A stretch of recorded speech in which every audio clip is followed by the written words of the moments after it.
Horma onasi zo'r qilib bozorga qilib keldim. 1 kilo go'sht ham olganman. Bir osh qilgan, bolalar maza qilib bir bugun go'shtli ovqat yesin. Dadasi yaxshi keldingizmi? Dadasi, o'g'lingiz maktabdan yig'lab keldi. Maktabga remontga 50 ming olib borish kerak ekan.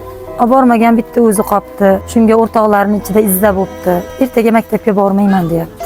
Ha, esimdan chiqibdi-yu, ha. Aksiga olib bugun ishlagan pulimga bozorlik qilib ketdim hammasiga.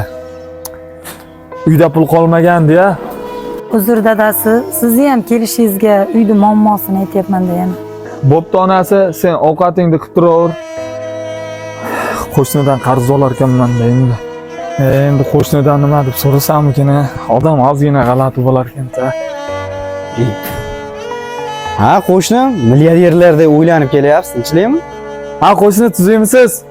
O'zi siz kerak edingiz-da. Qo'shni tinchlikmi? Qo'shni, endi ozgina xijolatchilik. O'g'limni maktabidan remontga 50 ming so'm so'ragan ekan. Ertaga olib bormasa bo'lmas ekan. Shunga 50 ming qarz berib turing. Ha, uyingizga 50 ming so'm zaxira qilib qo'ya olmasangiz, qanaqa erkaksiz?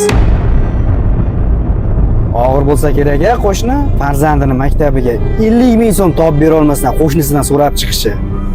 Agar erkak bo'lsa. Mang? Ha, qo'shnilar yig'ilib qolibsizlar. Ha, qo'shni Abdurashidga 50 ming kerak bo'lib qolgan ekan. O'g'lini maktabiga berish kerak ekan remontga. Shuni beryapman-da. Shunaqami? Abdurash bu gaplarni eshitmam, olaverasanmi pulni? Bolam ertaga 25 ta sinfdoshini oldida izza bo'lgandan, men 2 ta qo'shnimni oldida izza bo'lganim yaxshi. Erkakning puli bo'lmasligi mumkin, qo'li kalta bo'lishi mumkin, og'ir mehnat qilishi mumkin. Lekin birovni kamsitadigan tili bo'lmaydi. Erkakni haqiqiy erkak tushunadi. Tili bilan yuradigan qotillar emas.